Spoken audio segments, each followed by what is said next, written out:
I was flying to Miami on a family trip with my son and daughter-in-law, but the flight attendant suddenly whispered, "Pretend you're sick and get off the plane." I thought it was a joke, but she begged, "Please, I beg you." 20 minutes later. Before we continue, please subscribe to the channel and let us know where you are listening in the comments. The afternoon light slanted through my study window, catching dust particles suspended in air that smelled of old paper and lemon furniture polish. I sat at my desk grading history papers I'd kept for 15 years. Nostalgia, maybe, or the stubborn hope that my teaching days still mattered. The house settled around me with its familiar creaks, and I'd almost forgotten I wasn't alone here anymore. Then I heard the front door open downstairs. I looked up, pen hovering over a student's essay about Reconstruction. Christopher and Edith had been living here for 8 months, but they moved through these rooms like ghosts, barely acknowledging my existence. We'd exchanged polite nods in the kitchen, nothing more. Their sudden footsteps on the stairs made my shoulders tense. Edith appeared first in my doorway, Christopher behind her with his hands shoved deep in his pockets. His eyes found the bookshelf, the window, anywhere but my face. "Francis, we need to talk." Edith's voice dripped with artificial sweetness, the kind that precedes bad news or worse requests. I removed my reading glasses slowly, a small defensive gesture I'd perfected over 40 years of dealing with difficult students. "About what?" Christopher shifted his weight. "We've been thinking about family, about how we should spend more time together." "Quality time," Edith added, moving into the room uninvited. She perched on the arm of my reading chair like she owned it. "Before life gets too busy." Before what exactly? I kept my voice level, but my historian's mind was already cataloging inconsistencies. They had avoided me for months. Why this sudden change? Just, you know how it is. Edith waved her hand dismissively. "Christopher, tell him about Miami." My son finally met my eyes, and what I saw there was desperation poorly masked by forced enthusiasm. "Miami, Dad. Remember when we went when I was 12? Let's recreate those memories. A whole week together, fully paid. Our treat." I set down my pen carefully. "You hated that trip. Said it was boring, wanted to come home early." Christopher's smile faltered. "I was a kid. I see things differently now." The silence stretched. I studied them both. My son, who'd once brought me dandelions and called me his hero, and this woman who'd somehow convinced him that his elderly father was just an obstacle taking up space. Something had shifted between us, but I couldn't pinpoint when exactly. Was it when Christopher lost his job? When their debts started piling up? Or had it been gradual, a slow erosion of respect and love? "When would this trip be?" I asked. "Next week." Edith's response came too quickly. "Everything's arranged, we just need your yes." That evening, Edith insisted on cooking dinner. She never cooked.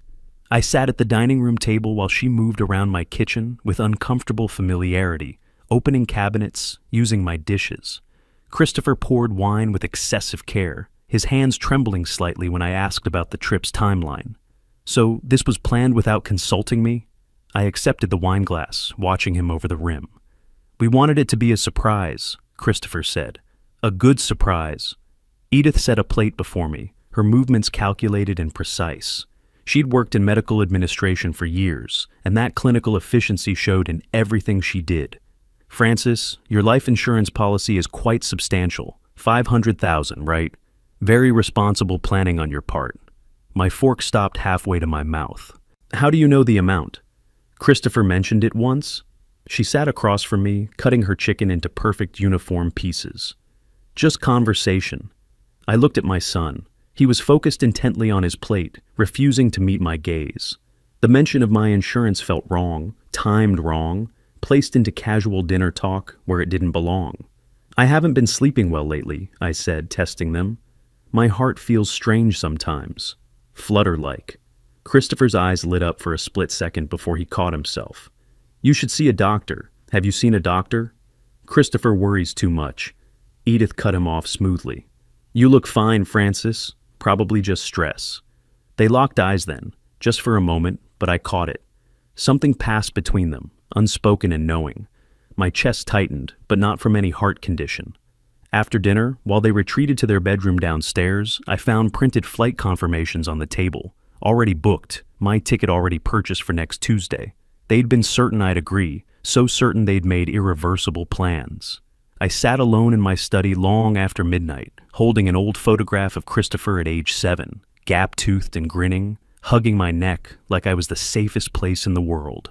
That boy had become this man downstairs, plotting something I couldn't quite name but felt in my bones.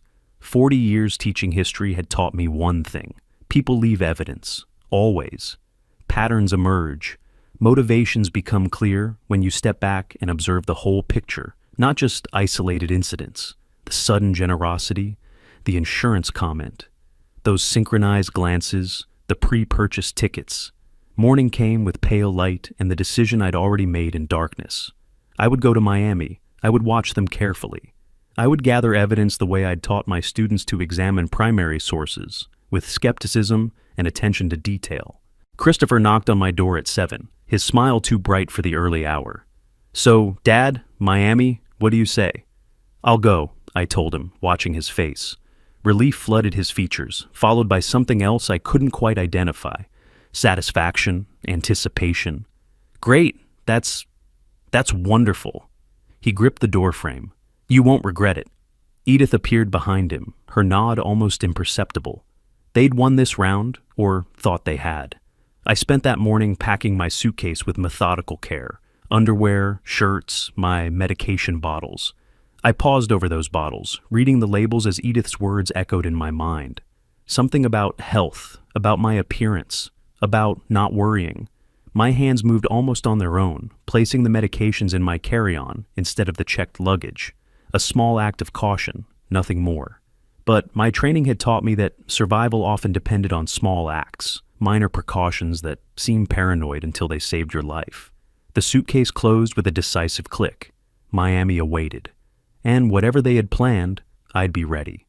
Christopher's car smelled of stale coffee and synthetic air freshener. I sat in the passenger seat with my suitcase balanced on my lap, because he'd claimed the trunk was too full, though I'd seen it was nearly empty when he'd opened it. The weight pressed against my thighs as we merged onto the highway toward Orlando International Airport. Neither of them spoke.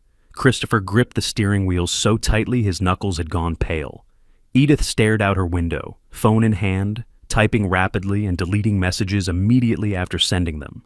I watched her reflection in the side mirror. Her face held that clinical blankness I'd come to recognize as her thinking expression, calculating variables and probabilities. "Excited about Miami, Dad?" Christopher's voice cracked slightly on the last word. "Should I be?" He missed the implication entirely. Of course, family time, beaches, relaxation. Right. The silence resumed, heavier now. I watched familiar Orlando streets slide past. The strip mall where I'd bought Christopher his first bicycle. The library where I'd spent countless Saturdays. The high school where I'd shaped young minds for 3 decades. Each block increased the pressure in my chest, the sense that I was being carried towards something irreversible. The airport appeared ahead, all concrete and glass and controlled chaos. Christopher parked in short term, another oddity. We'd be gone a week, yet he chose the most expensive option. Small details, but they accumulated like evidence in a case I was building against my own family. Security checkpoint arrived too quickly. Edith insisted I go through first, her hand firm on my shoulder, guiding me forward. I placed my carry-on on the conveyor belt, watching her watch the screen as my belongings passed through. She leaned forward slightly, checking something, then relaxed when the bag emerged on the other side. "See? Easy," she said, but her relief seemed disproportionate to the simple act of airport security. At the gate, Christopher and Edith boarded immediately with Zone 1, while my ticket relegated me to Zone 3. They disappeared down the jetway without looking back, leaving me standing among strangers, my suitcase handle digging into my palm. When my zone was finally called, I walked slowly, aware of the finality of each step. The jetway stretched ahead, that peculiar liminal space between solid ground and metal tubes suspended in nothing. The aircraft door yawned open, recycled air washing over me, carrying that distinct airplane smell of cleaning chemicals and thousands of previous passengers. I stepped inside, searching for my seat number, when a flight attendant approached. Her name tag read Mildred, and her face held professional pleasantness until she leaned close, pretending to check my boarding pass. Pretend you're feeling ill and leave this aircraft." The words came out as an urgent whisper, her breath warm against my ear. I froze, hand tightening on my carry-on. "Excuse me? I don't understand." But she'd already moved away, tending to overhead bins and smiling at other passengers. I stood in the aisle, confused, looking between her retreating form and Christopher and Edith in their seats 3 rows ahead. They hadn't noticed the exchange, too focused on their phones. Was this a joke? Some bizarre safety protocol? I took another step toward my row when Mildred returned, her professional mask cracking. Her hands trembled as she touched my elbow. "Sir, I'm begging you. You need to get off this plane, now." I looked into her eyes then and saw genuine terror. Not concern, not confusion, terror. The kind that comes from knowing something specific and horrible.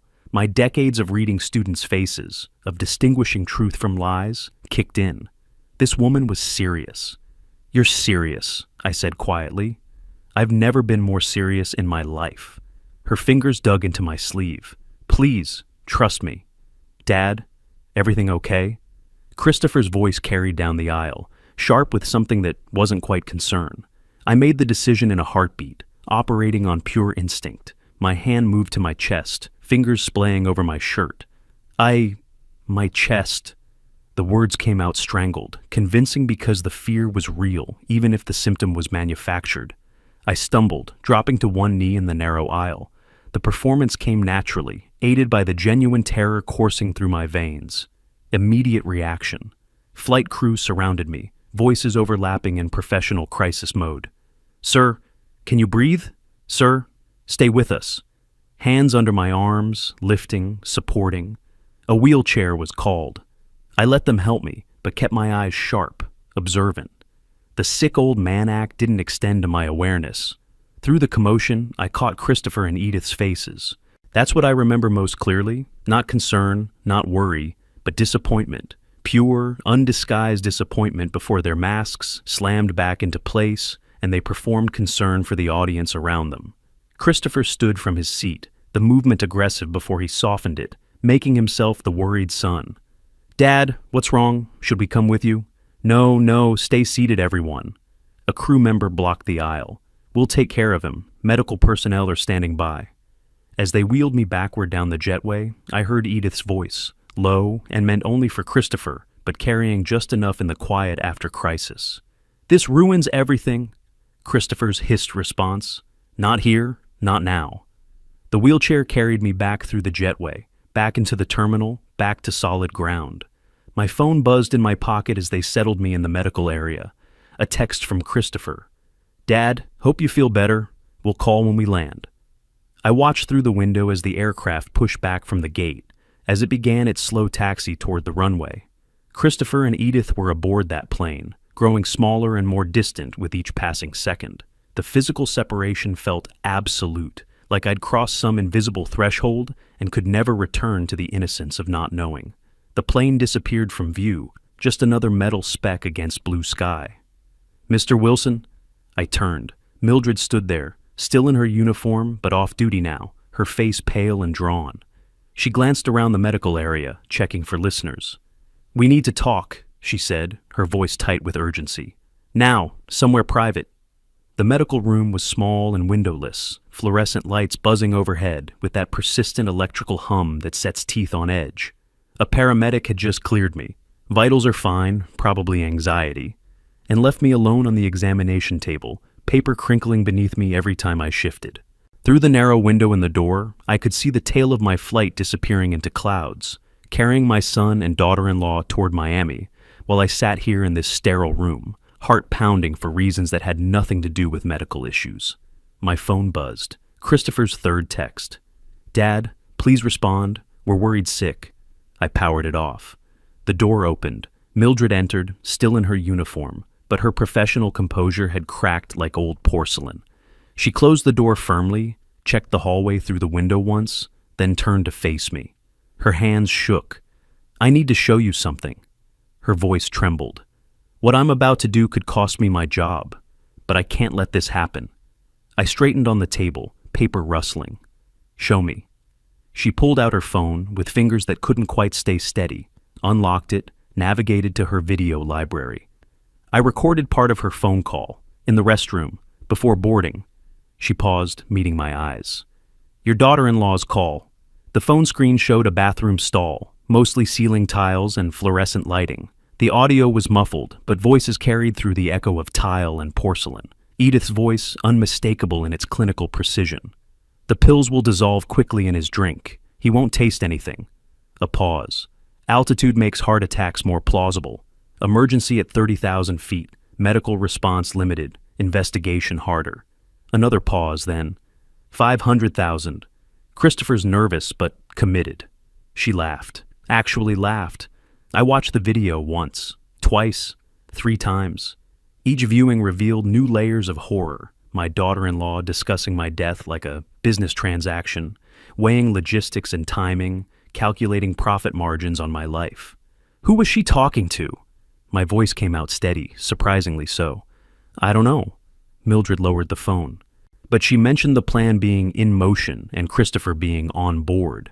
Those were her exact words. I looked at her directly. Why did you do this? Risk your career for a stranger? Something flickered across her face. Old pain, barely healed wounds. My father, 3 years ago. His nephew convinced him to change his will. Then he fell downstairs. They ruled it an accident. Her jaw tightened. I couldn't prove anything. The regret has eaten at me ever since. When I heard that conversation, heard her plotting, I couldn't stay silent again. I'm sorry about your father. Don't be sorry. Her voice hardened. Stop them. I took her contact information in my small notebook, the one I always carried out of teacher habit, precise, careful letters. Even in crisis, documentation instinct prevailed. We exchanged phone numbers. She promised to preserve the recording, understood it might become legal evidence. We shook hands. Her grip was firm despite the trembling, and she left to catch her next flight rotation. The taxi ride home took 40 minutes through Orlando suburbs, past strip malls and chain restaurants and residential developments that all looked identical. The driver tried making conversation. Missed your flight? No. I stared out the window. I caught something more important. He fell silent, confused, but sensing I didn't want to elaborate. My house appeared ahead, 2-story colonial with the garden I'd maintained for 30 years. Christopher's car wasn't in the driveway. They were in Miami, wondering why their plan had failed, scrambling to adjust. I paid the driver, walked up the path, unlocked my own front door. The house felt different now, violated. Knowing what had been plotted within these walls, discussed at my own dining table, planned in bedrooms down the hall, I set my carry-on by the stairs and went straight to my study. The filing cabinet held decades of documentation, insurance policies, bank statements, legal papers, property deeds. I spread everything across the dining room table, creating a systematic layout, chronological order, categorized by type, teacher's methodology applied to my own survival. Hours passed. The light outside faded to dusk, then darkness. I put on my reading glasses, examined each document under good lighting, looking for inconsistencies, signs of tampering, evidence of the conspiracy Mildred had exposed. I found it. The life insurance beneficiary form, dated 6 months ago, changing primary beneficiary from my niece in Atlanta to Christopher Wilson. The signature at the bottom attempted to mimic my handwriting, but failed. The capital F in Francis was wrong, too elaborate. I never made that flourish. I photographed the document with my phone, evidence preservation. More digging revealed additional horrors. Bank account statements showing transfers I'd never authorized. $38,000 over 6 months. Siphoned in amounts small enough to escape casual notice. A power of attorney document, granting Christopher financial authority, signed with my forged name. Medical records I'd never seen. Documenting cognitive decline I'd never experienced. They'd been building a paper trail of my incompetence while I taught night classes at the community center, graded papers, lived my normal life. Creating the fiction of a failing mind to justify their control, to explain away my death as natural consequence of deteriorating health. Evidence, timeline, motive, method. I spoke aloud to the empty room, old teaching habit resurfacing. They planned this for months, living in my house, eating my food, plotting my murder. I held up the forged power of attorney, staring at the signature that wasn't mine. This wasn't impulsive. This was systematic, planned, sophisticated. They'd researched, prepared, established legal groundwork for theft and murder, both. The documents remained spread across my dining table. I didn't clean them up, couldn't. They represented physical proof of betrayal, tangible evidence of how thoroughly I'd been deceived. I sat in my reading chair as midnight approached, the house silent around me. My son was in Miami, probably reassuring Edith that they'd find another opportunity, another method. They didn't know I had the recording, didn't know I'd found their forged documents, didn't know the prey had become aware of the hunters. My hands rested on the chair arms, steady now. The shock had burned away, replaced by something colder, more focused. They didn't just try to kill me. They'd been stealing my life piece by piece for months, erasing my autonomy, building toward my erasure. Time to take it back. 3 days had passed since I'd discovered the forged documents. 3 days of avoiding Christopher and Edith's concerned questions, deflecting their attention with vague mentions of stomach trouble from the airport incident. 3 days of research, reading attorney reviews, making discreet calls, organizing evidence into color-coded folders that now sat on my desk in neat stacks. Nicholas Clark arrived precisely at 2 o'clock, as scheduled. Mid-50s, gray threading through his dark hair, expensive briefcase that spoke of successful practice. A state law specialist with 20 years' experience. His handshake was firm, his eyes sharp and assessing. "Mr. Wilson, thank you for trusting me with this." He settled into the chair across from my desk, opened his briefcase, pulled out a laptop and legal pad. "Walk me through what you've found." I slid the first folder across the desk. Blue tab, financial documents. Nicholas's professional composure held through the first few pages, then began cracking as the scope revealed itself. Forged signatures, altered beneficiaries, fraudulent power of attorney. His fingers moved faster, flipping pages, cross-referencing dates, building timeline. "When did you last review these documents personally?" His pen hovered over legal pad. "The insurance policy, 5 years ago when I retired from teaching. And you never authorized any beneficiary changes." "Never." My voice was steady, firm. "That policy was meant for my niece in Atlanta. She put herself through nursing school. I wanted her to have something." Nicholas made notes, his writing quick and precise. "Your daughter-in-law, Edith Wilson. What's her professional background?" "Medical administrator, Silver Palms Medical Center. Administrative access to patient records, document templates, physician's signature stamps." Understanding dawned in his eyes. "She created your medical history, made you incompetent on paper, while I was teaching night classes at the community center twice a week." I almost smiled at the irony. Lecturing on civil rights history while being declared cognitively declined in fraudulent medical reports. Nicholas opened his laptop, began running forensic accounting software on my bank records. I'd provided account access authorization earlier. Red flags appeared immediately on the screen, highlighted in crimson. Unauthorized transfers, signature discrepancies, pattern matching typical fraud indicators. His expression grew grimmer with each discovery. 38,000 over 6 months, he said quietly. Systematic theft, small amounts initially, then growing bolder. Classic embezzlement pattern. I reached into my desk drawer, pulled out Christopher's laptop. He left this in his room. I know his passwords, set up the computer for him years ago. He never changed them. Nicholas glanced up, something flickering in his expression. Understanding, perhaps, of the ethical line I'd crossed.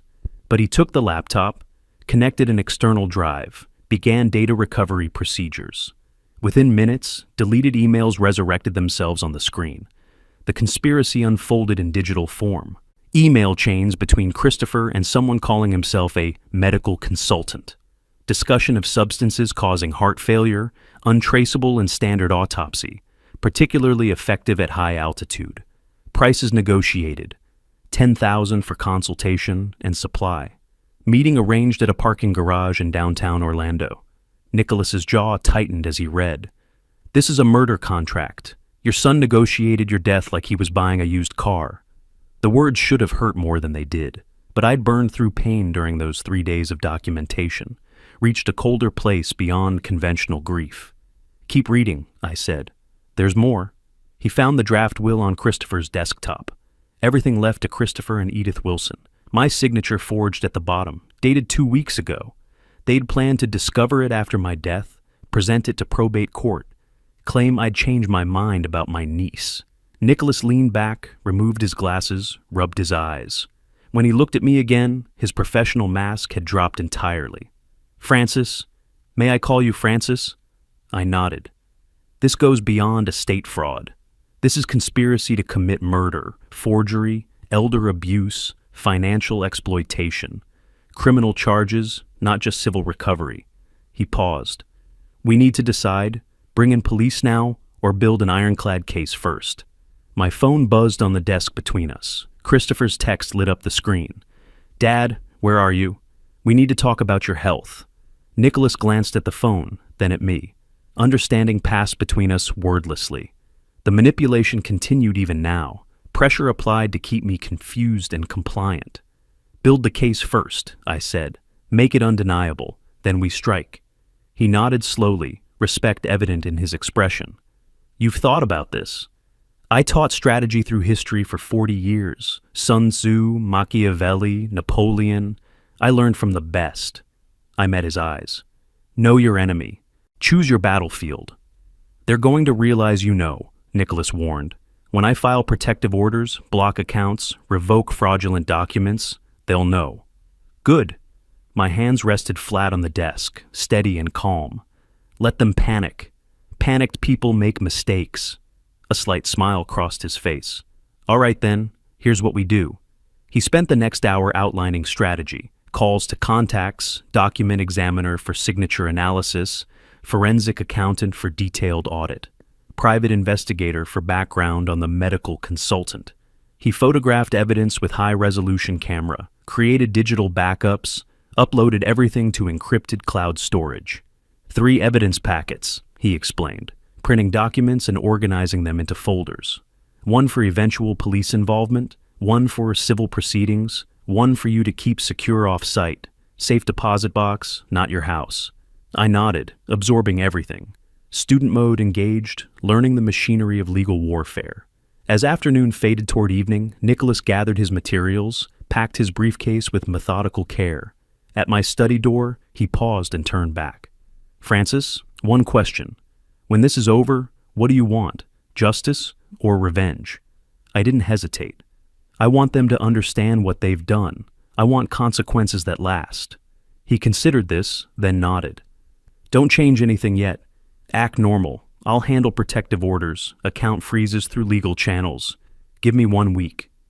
After he left, I sat in the darkening study, listening to the house settle around me. My phone buzzed again. Christopher. Dad, dinner tonight? We need to talk about your future. I stared at the text, then typed my response. Yes, we need to talk about the future. The double meaning was clear to me, opaque to him. The hunter had become the hunted, though he didn't know it yet. I pressed send. 1 week had passed since Nicholas Clark left my study with his briefcase full of evidence and his timeline for legal strikes. 7 days of performance, of playing the confused old man while executing strategy with the precision I'd once applied to lesson planning. I sat at my breakfast table, coffee growing cold in its mug, watching Christopher and Edith through the kitchen doorway. They'd just returned from work, Christopher's tie loosened, Edith's professional mask firmly in place. Neither of them knew that, while I'd shuffled around the house, asking which pills to take and where I'd left my reading glasses, I'd been methodically destroying the foundation of their conspiracy. Dad? Christopher appeared in the doorway. You okay? You've been staring at that coffee for 10 minutes. I blinked slowly, perfecting the vacant look. Have I? I was just thinking about something. What was I thinking about? I shook my head, confused. It's gone now. The glance they exchanged was triumphant. I watched it happen, watched them see what they wanted to see. Deterioration, decline, the mental incompetence their forged documents claimed. What they didn't see was the security camera above the refrigerator recording every micro-expression, every satisfied smirk. The cameras had been installed 3 days ago, 12 of them throughout the house. I'd called a legitimate security company, explained I'd been forgetting to lock doors and worried about break-ins. Christopher and Edith had approved enthusiastically. "For your safety, Dad," Christopher had said. "That's really smart thinking." They hadn't examined the specifications closely, hadn't realized the cameras recorded audio, hadn't understood that every private conversation, every whispered plan, every moment they thought themselves alone was being captured and uploaded to cloud storage that only I could access. The technician had been thorough. 24/7 recording, sir. Complete coverage. Even sound. Even sound? I'd repeated, playing up the elderly confusion. "Audio on all cameras, yes, sir. Crystal clear." Christopher had interjected then, concern crossing his face. "Dad, isn't that expensive?" "My safety is worth it." I'd waved dismissively. "I've been so forgetful lately. Can't be too careful." That night, I'd added my own enhancement, a small audio recorder tucked into the heating vent above the dining room, the same spot where I'd once caught students cheating during exams, placing a microphone to record their whispered answers. Old teacher trick, new application. The recorder had paid dividends immediately. Christopher and Edith had their most candid conversations late at night in that room, believing themselves private. I'd listened through my headphones, documenting everything. "The plane was supposed to work," Edith had hissed 2 nights ago, frustration cutting through her usual control. "Now we're back to square one." "You said the pills were undetectable," Christopher had shot back. I said a lot of things. Now we need plan B, the incompetency route. What if he resists?" "He won't. Look at him lately. He's already halfway there." I'd recorded it all, my face expressionless in the darkness of my room above them. Evidence accumulating, digital, and damning. But the most dangerous work happened in the deep hours when Christopher slept. His laptop lived on his desk, often left open or barely closed. I'd learned enough from teaching digital literacy classes to navigate file systems, copy drives, recover deleted data. The external hard drive I'd purchased stayed hidden in my study, filling with evidence each night I dared to enter his room. The close call had come 2 nights ago. Progress bar at 88%, my fingers hovering over the disconnect button when I'd heard footsteps in the hallway. I'd yanked the drive free, pocketed it, slipped through the bathroom that connected Christopher's room to the main hallway. My heart had hammered against my ribs, but my hands had remained steady. Decades of maintaining composure in front of challenging students had trained me well. Nicholas and I had met that afternoon in his office, reviewing the copied files, email chains about obtaining substances, browser history researching untraceable poisons, spreadsheet calculations of my net worth, insurance payouts, asset liquidation timelines. Premeditation, Nicholas had said, his voice flat with professional assessment. Not impulsive acts, systematic planning over months. "Good," I'd replied. "I want them to understand this isn't simple fraud. This is attempted murder." The legal machinery had already begun moving. Nicholas had filed protective orders, account freezes, power of attorney revocations, all with carefully delayed notification dates. Christopher and Edith wouldn't discover the blocks until they next attempted transfers. "They won't know until they try to access funds," Nicholas had explained. Then panic. Panicked people make exploitable mistakes. Yesterday, I'd completed the most important task, creating a legitimate new will. Florence Harris, the notary, had been thorough to the point of redundancy. She'd read the entire document aloud, confirmed I understood each provision, recorded a video statement of my intentions. "Your son won't inherit?" she'd asked directly, her experienced eyes searching my face. "My son plotted to murder me for inheritance," I'd replied, clear-eyed and certain. "He'll get exactly what he deserves. Nothing. Everything goes to the Educational Futures Foundation. Scholarships for students who actually value education." She'd nodded, adding extra documentation layers, fingerprints, capacity assessment, multiple witnesses. "I've seen this pattern before," she'd said quietly. "Family members who see elderly relatives as obstacles rather than people. Now, sitting at my breakfast table, performing confusion over which pills to take, I felt the trap tightening around them. Edith approached, her voice dripping false concern. "The blue pills, Francis, for your heart. Here, let me help." "Thank you, dear." I accepted the pills gratefully, swallowed them while she watched. "I don't know what I'd do without you both."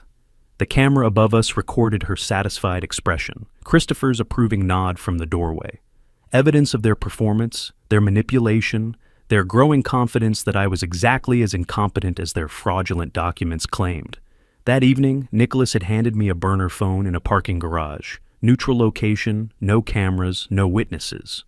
If emergency, he'd said. If they escalate to physical danger, call this number. Police are briefed, ready to respond immediately. I'd pocketed it, hoping I wouldn't need it, knowing I might. Late that night, I sat in my study reviewing footage from the day's cameras. On screen, Christopher and Edith in the living room, their voices clear through the audio feed. "We need power of attorney for his medical decisions," Edith was saying. "Find a doctor who'll declare him incompetent. Then we control everything: finances, healthcare, end-of-life decisions." Christopher's face showed no remorse, only calculation. My son had become someone I didn't recognize, or perhaps someone I'd refused to see clearly until survival demanded honest vision. I closed the laptop, picked up my phone, dialed Nicholas's number. "They're accelerating," I said when he answered. "Moving toward forced incompetency evaluation. We need to trigger the account freeze now." "Agreed," Nicholas replied. "I'll activate tomorrow morning. Be ready for their reaction." After hanging up, I opened my old teaching journal, leather-bound, pages filled with decades of classroom observations and educational philosophy. I wrote carefully, "Lesson for today, Sun Tzu was right. The supreme art of war is to subdue the enemy without fighting, but sometimes you must let them destroy themselves. Tomorrow, they discover what happens when you underestimate the teacher." I closed the journal and went to bed, sleeping soundly for the first time in weeks. Morning arrived with pale sunlight and the sound of Christopher's computer chiming upstairs. Incoming email. I sat at the breakfast table, newspaper spread before me like a prop, listening intently to the house, sounds I'd learned over 40 years of living here. Footsteps, rapid. Christopher's voice, sharp with alarm. "Edith, get up here, now!"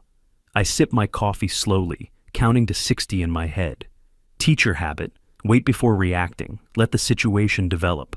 Upstairs, urgent voices overlapped, words indistinct but tone unmistakable. Panic. At 60, I called up the stairs. "Everything all right?" Silence, then Christopher's forced calm. "Fine, Dad. Just work stuff." The lie was obvious to everyone. I returned to my newspaper, not reading, just waiting. Throughout the morning, Christopher attempted to access accounts from his home computer. I observed from the hallway, unnoticed. Phone camera recording as error messages multiplied on his screen. Access denied, account locked. Please visit branch in person. His fingers trembled on the keyboard, trying different passwords, different access routes. Each attempt failed. Edith watched over his shoulder, her jaw tight. "Call the bank." He did. I heard his side of the conversation, increasingly desperate explanations about power of attorney, account management agreements, legal authorization. The bank's response must have been unequivocal because Christopher's face went ashen. "They say the account holder must appear in person," he said flatly. "All third-party authorizations suspended pending fraud investigation." For lunch, I made sandwiches, unusual behavior that neither commented on, too absorbed in their crisis. They ate mechanically, phones out, texting people I couldn't identify. Lawyers, probably. Or the mysterious medical consultant from the email chains I'd copied. Dinner, I decided, required something special. I spent the afternoon in the kitchen preparing pot roast the way I'd learned decades ago. Muscle memory from years of cooking for myself after retirement, from the life I'd built that they intended to erase for profit. When they arrived home that evening, I heard them whispering urgently in the hallway before entering. I called them to the table, served food with practiced ease. The domesticity made the conversation more surreal. "Strange thing happened today," I said conversationally, cutting meat into precise pieces. "Bank called about unusual activity on my accounts. Apparently someone's been making unauthorized transfers." I looked up, met their eyes. I asked them to investigate thoroughly. Christopher choked slightly on his water. Edith's fork paused mid-air, trembling almost imperceptibly before she forced herself to continue eating. "Dad," Christopher began, "about that, if you were just helping me manage money like you said," I interrupted gently, "the bank will sort it out, unless—" I let the pause extend. "There's something you need to tell me?" Edith's mask slipped, her voice sharpened, professional control cracking at the edges.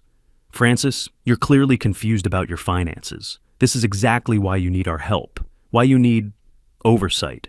Oversight. I repeated the word slowly. Interesting choice. Legal oversight, she pushed harder. Medical oversight, for your own protection. Protection from what? I asked mildly. From whom? The silence that followed was its own answer. Christopher stared at his plate. Edith's knuckles whitened around her fork. My phone rang. Nicholas as planned. I answered, keeping my expression neutral. Oh, the bank? Yes, I'll come by tomorrow. Investigation? Of course, whatever's needed to protect my accounts. I watched their faces drain of color as I spoke. Unauthorized access is a serious matter. I appreciate them taking it seriously. After dinner, Christopher approached as I washed dishes. Dad, about tomorrow, maybe I should go with you, help explain the account management we've been doing. I smiled gently, drying a plate with methodical care. That's thoughtful, but I should handle my own finances. I'm not incompetent yet.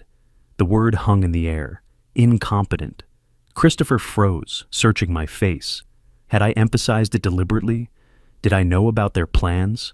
How much did I understand? I turned back to the dishes, leaving him suspended in uncertainty. Late that night, I lay awake in my bedroom, phone on the nightstand displaying the security feed. Christopher and Edith sat in the living room below, their argument clear through the audio. This is your fault, Edith's voice cut like surgical steel.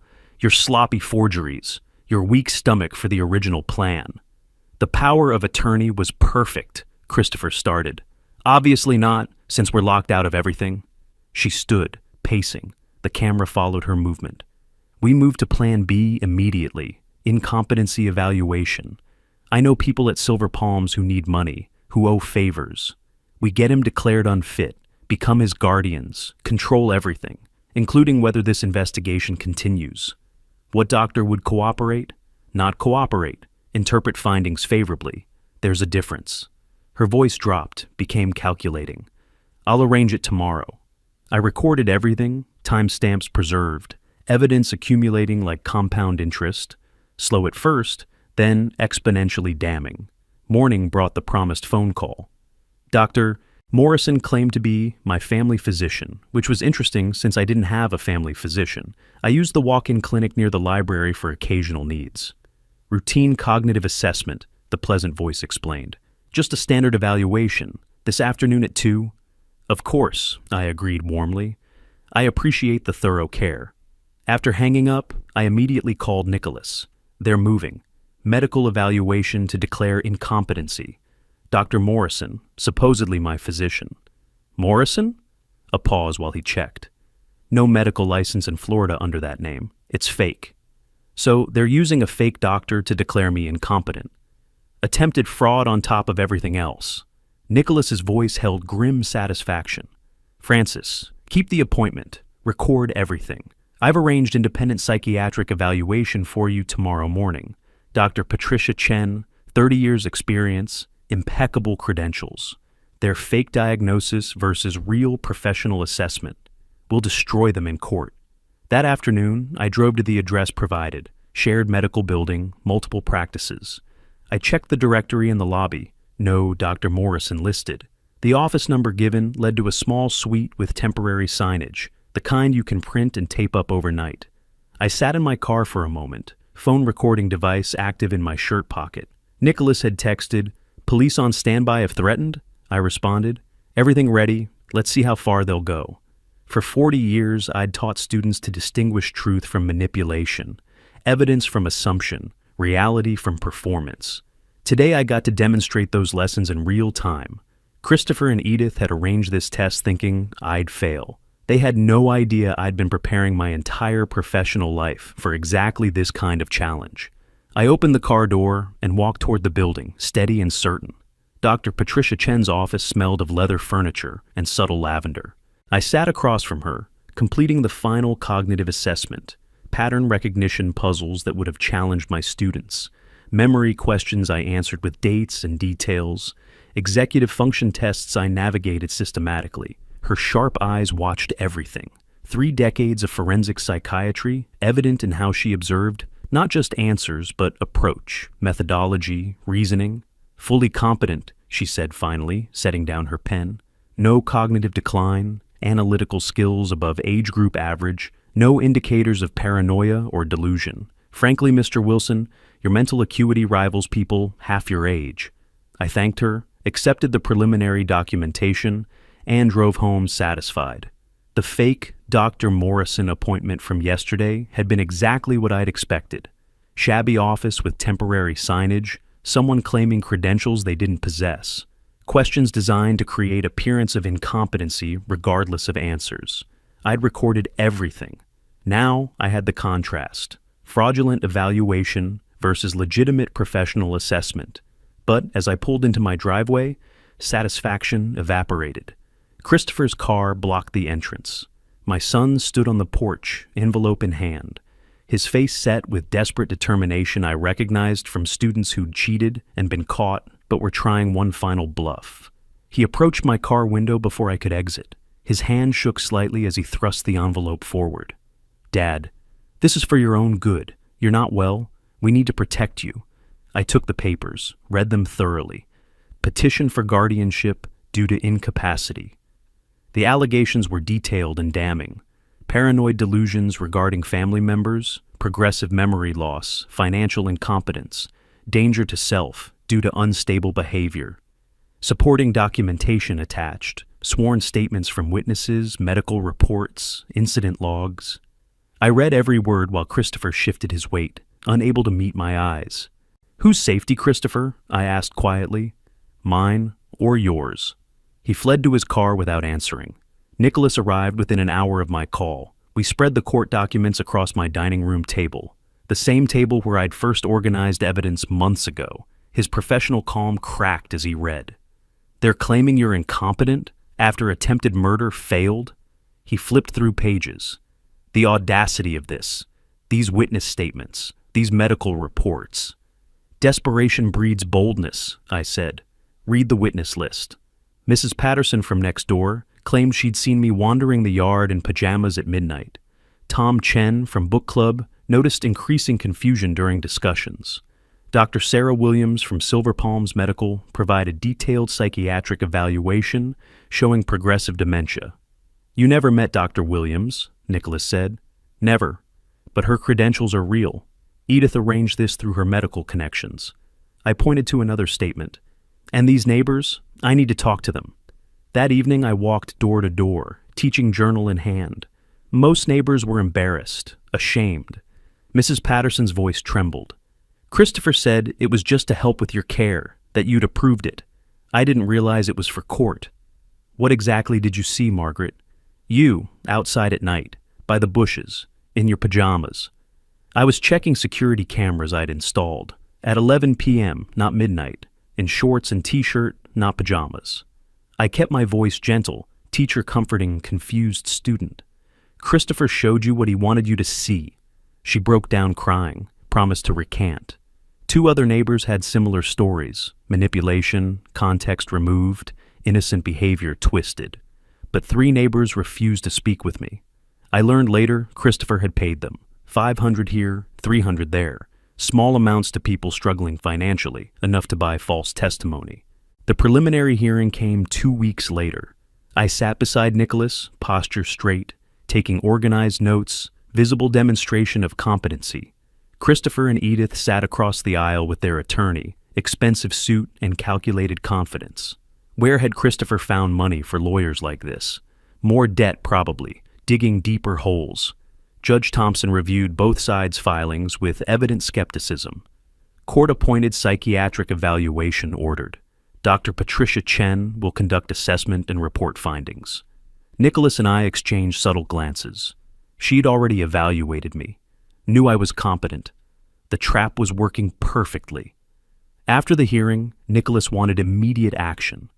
"We file criminal charges now. Everything we have, attempted murder, fraud, forgery, we can end this." I shook my head. "If we file now, they'll know we have everything.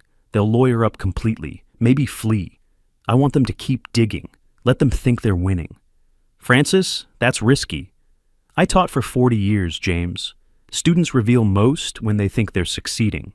Right now, Christopher and Edith believe their guardianship petition might work. Let them invest more in that belief. Let them commit more crimes trying to support it.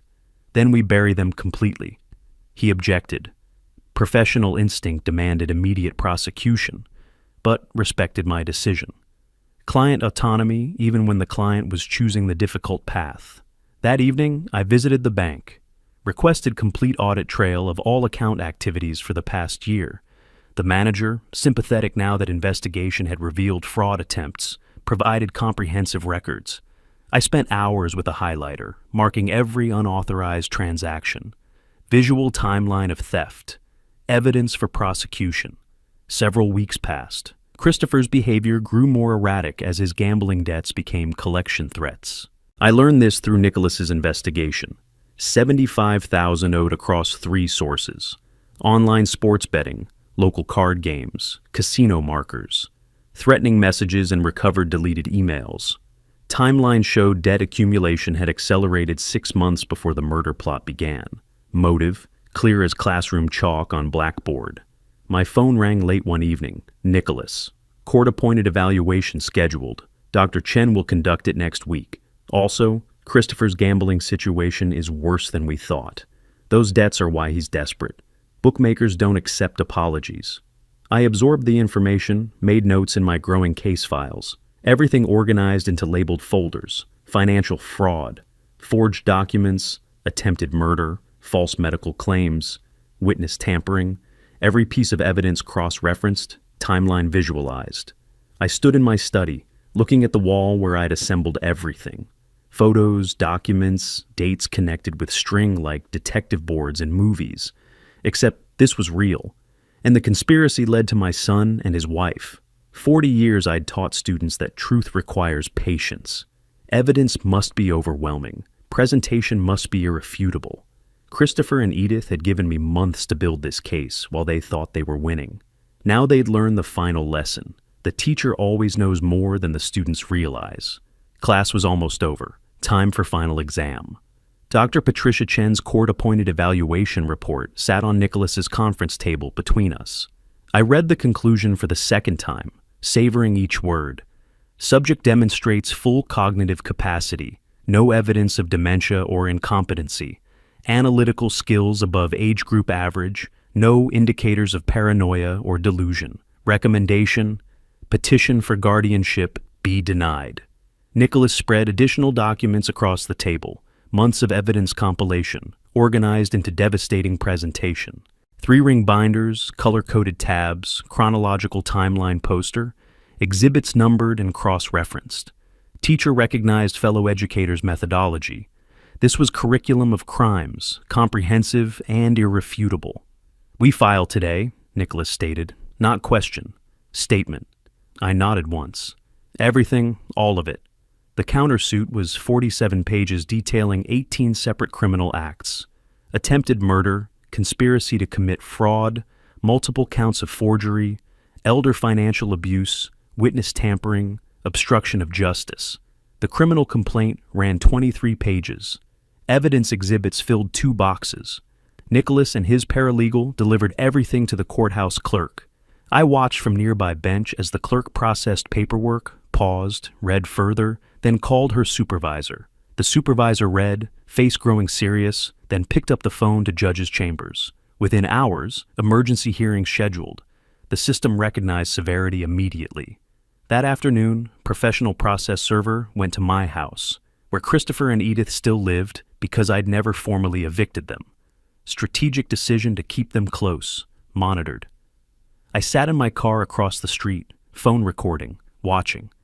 The server rang the doorbell. Edith answered. He handed her the envelope, identified himself officially. I zoomed my camera, captured her face as she read the first page. Shock, recognition, fear. The progression took seconds. She called for Christopher. Their argument was visible through the window even from my distance. The process server's official report, later entered as evidence, documented everything. Subject Edith Wilson opened door at 2:17 p.m., served papers. She read first page, face drained of color. Quote, "This can't be, he didn't, how did?" Subject called for Christopher Wilson. Quote from Edith Wilson, "You said he was too old to figure it out." You promised. She stopped speaking when she noticed me. That evening, my security cameras captured their panic. Christopher at his computer, frantically deleting files, emptying recycle bins, attempting hard drive wipes. Edith shredding documents until the machine overheated and jammed. She kicked it, then continued tearing papers manually. Nicholas had remote access to the camera feeds. I'd granted him viewing rights weeks ago. He called me, grim satisfaction in his voice.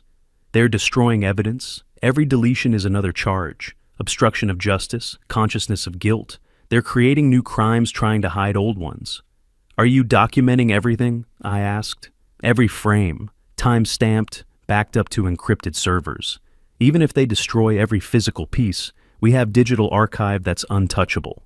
The next morning, their attorney requested emergency meeting with Nicholas. The settlement offer came quickly. Christopher and Edith would return the $38,000, vacate the property immediately, relinquish all inheritance claims, accept permanent restraining order. In exchange, I'd drop criminal charges. Nicholas brought the offer to my house. We sat in the dining room where this had all begun, where I'd first spread evidence and understood the scope of betrayal. I read the settlement terms slowly, then looked at Nicholas. They want to walk away, pay back stolen money, promise to behave, and face no consequences for trying to kill me. That's the offer. I tore the paper in half, then quarters, then smaller pieces. Let them fall onto the table like snow. They tried to murder me, James. Not steal from me, murder me. Edith researched undetectable poisons. Christopher negotiated my death price. They planned it for months while living in my house, eating my food, pretending concern. Trial is unpredictable. I taught for 40 years. Students who cheated, who lied, who thought they were clever, they never learned from easy forgiveness. Only consequences taught real lessons. I met his eyes. Christopher and Edith need that lesson. Schedule trial, public trial. I want jury verdict. I want public record. I want justice, not convenience.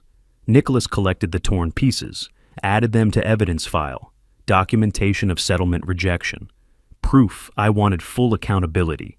Mildred called that evening after learning about the trial. I heard you're using my recording, that you're taking them to court. Your evidence is central, I confirmed.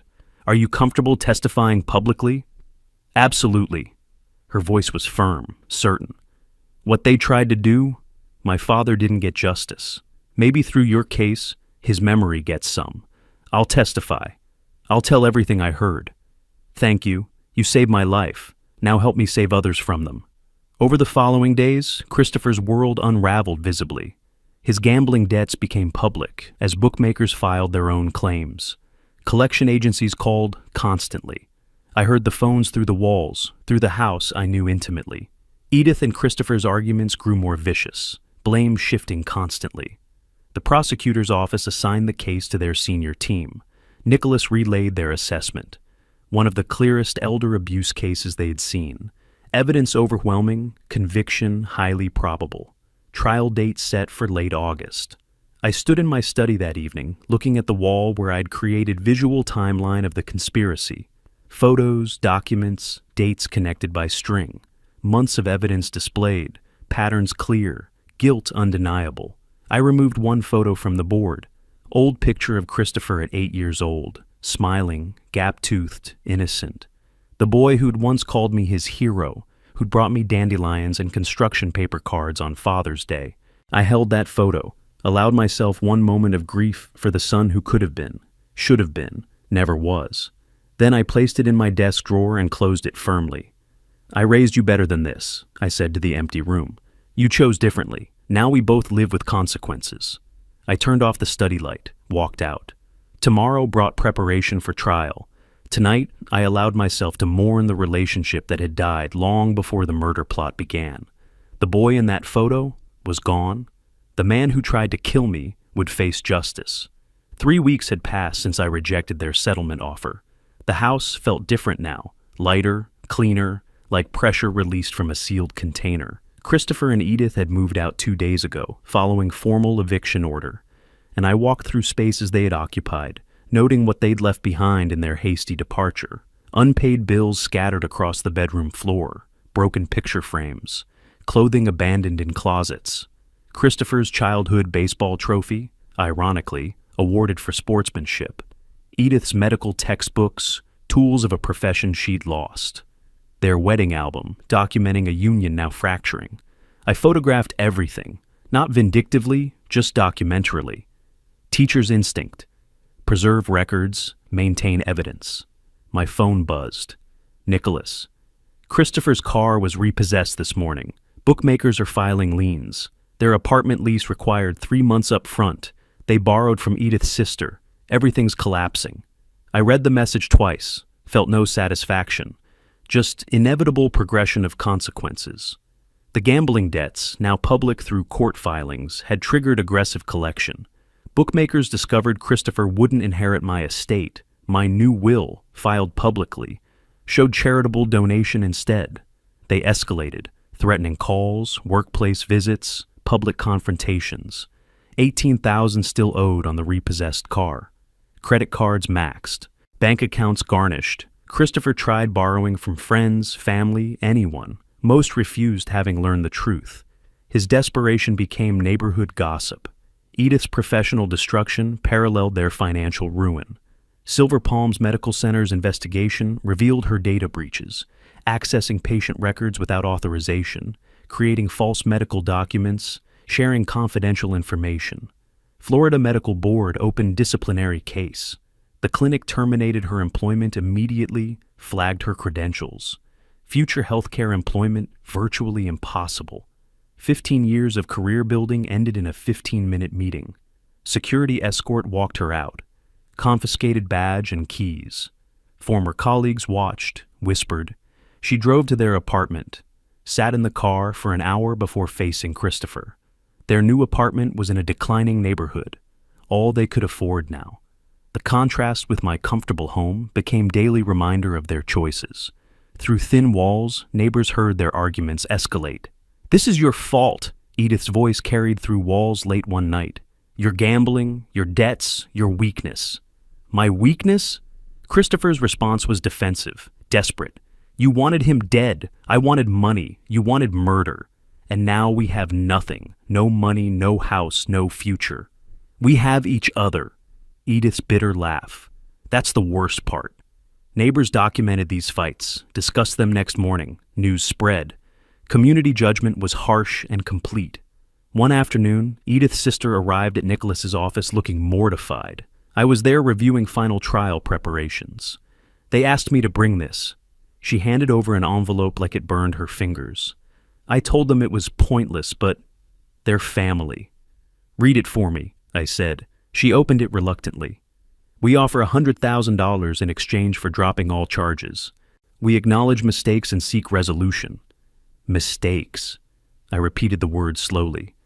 They call attempted murder mistakes. Her voice dropped to almost a whisper. "I don't recognize my sister anymore." I pulled out a pen, wrote directly on their offer.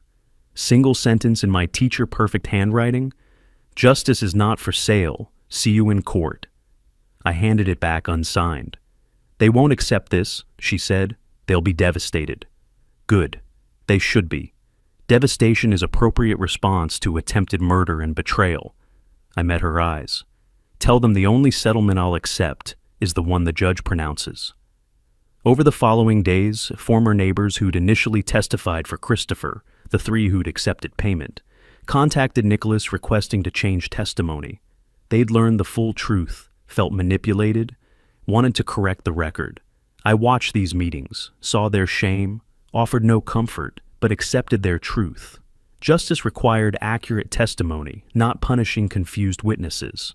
One recanting witness, an elderly man who'd taken $500, looked directly at me. "Christopher said you'd approved everything, that signatures were just formalities.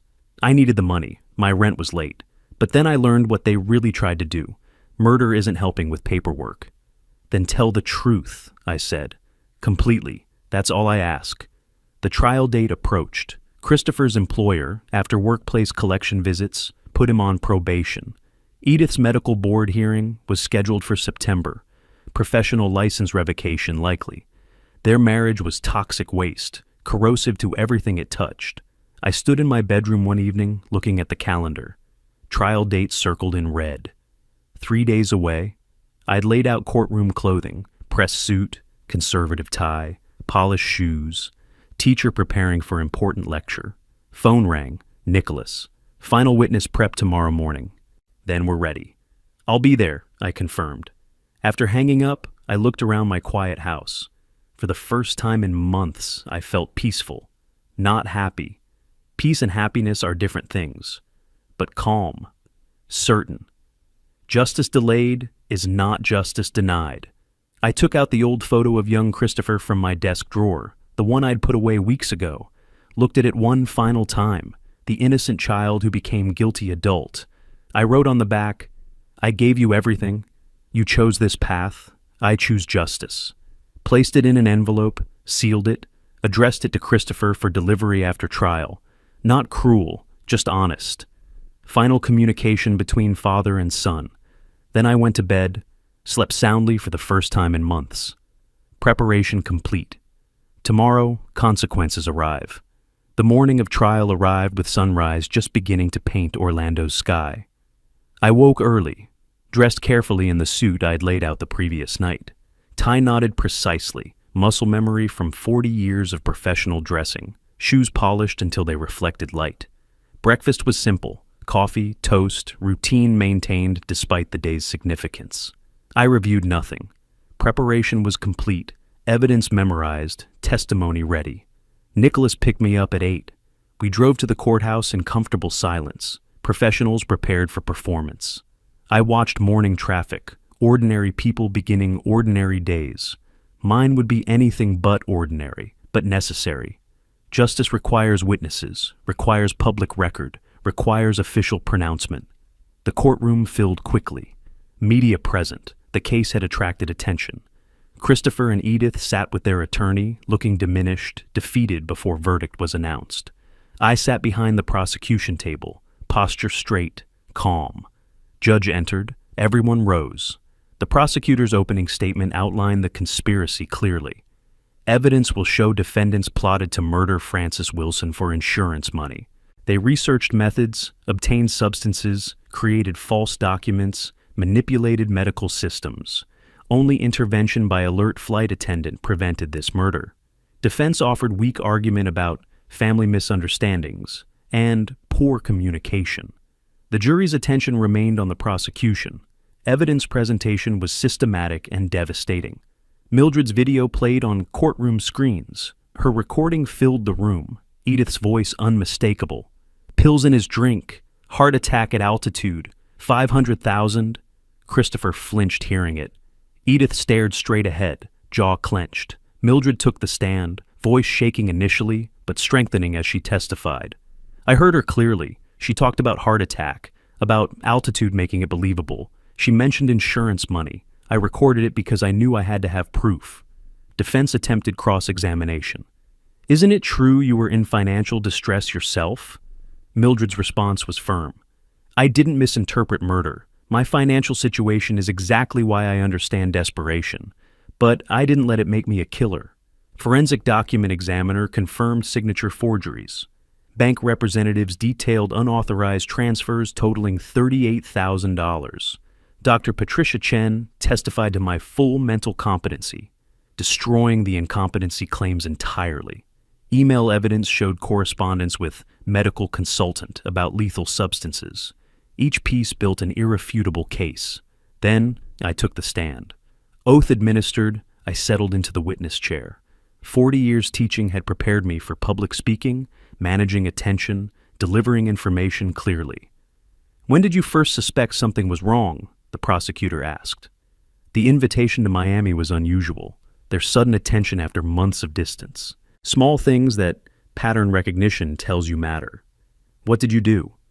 What I taught students for 40 years: gather evidence, document everything, verify sources, build comprehensive case before drawing conclusions.